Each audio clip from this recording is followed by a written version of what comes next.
Kembali bersama kami di Prime Market Highlights. Pemirsa, Kementerian Keuangan mengusulkan tambahan anggaran untuk tahun anggaran 2026 menjadi 52,02 triliun rupiah. Ya, Hasil menyebut tambahan anggaran ini untuk memenuhi kebutuhan strategis untuk melaksanakan tugas dan fungsi selaku pengelola fiskal. Namo Buddhaya, salam kebajikan. Yang saya hormati Saudara Wakil Presiden, Saudara Gibran Raka Buming Raka, saudara-saudara para menteri koordinator, para menteri, para kepala badan, Ketua Dewan Ekonomi Nasional, Jaksa Agung, Kepala BIN, Kapolri, Panglima TNI, seluruh anggota Kabinet Merah Putih yang saya hormati dan saya banggakan. Tentunya sebagai insan yang bertakwa, marilah kita tidak henti-hentinya memanjatkan puji syukur kehadiran Tuhan yang Maha Besar, Tuhan Maha Kuasa,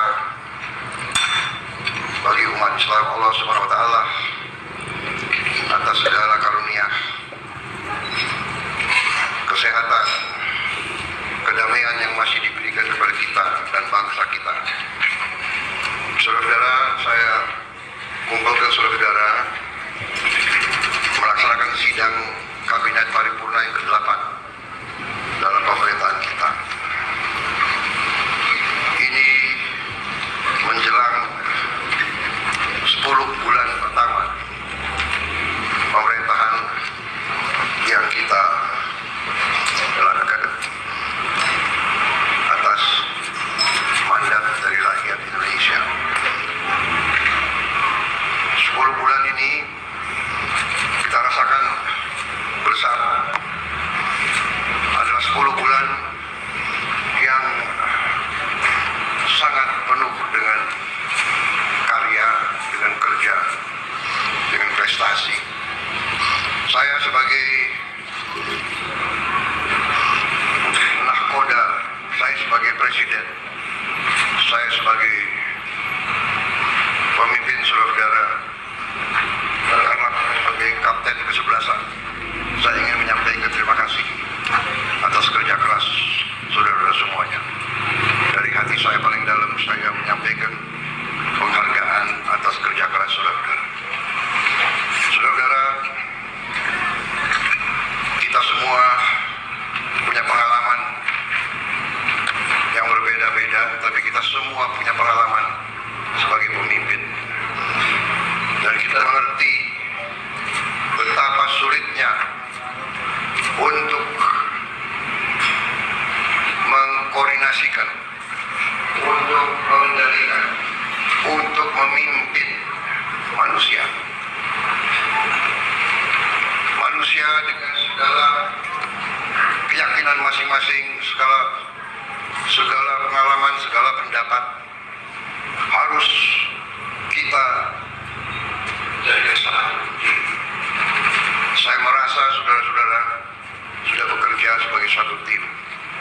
Saya kira tanpa kerja keras saudara sebagai tim, tidak mungkin kita capai apa yang sudah kita capai hari ini.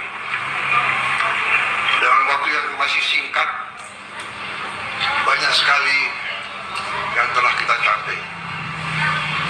Strategi yang sudah saya canangkan ternyata mulai terasa dan terlihat bahwa strategi kita benar, kita berada di arah yang benar, kita berada di azimut kompas yang benar. Saudara-saudara, waktu kita mulai pemerintahan kita 20 Oktober,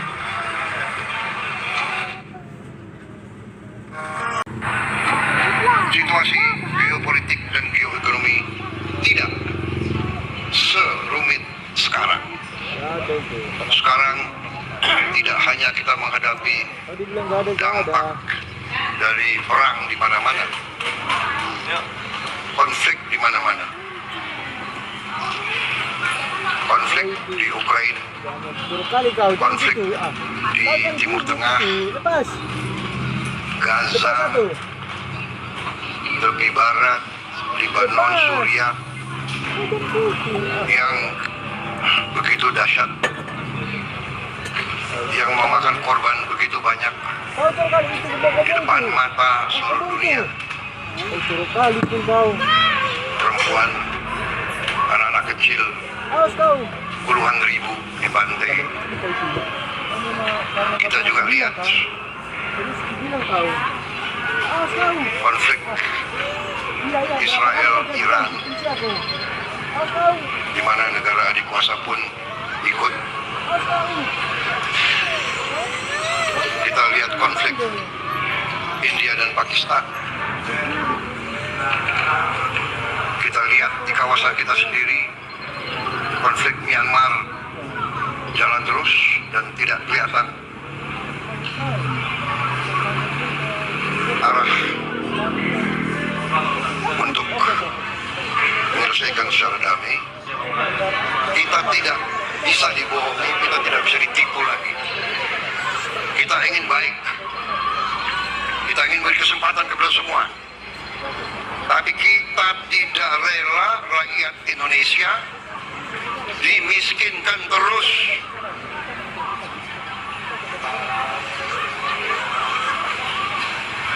Keuangan dan tinggal menunggu penyelesaian pembahasan peraturan pemerintah. Nah, skema DAPEN PNS Pay As You Go yang masih berlangsung hingga saat ini adalah skema dana pensiun dari hasil iuran PNS sebesar 4,75% dari gaji yang dihimpun tabungan dan asuransi pegawai negara atau TASPEN ditambah dengan dana dari APBN.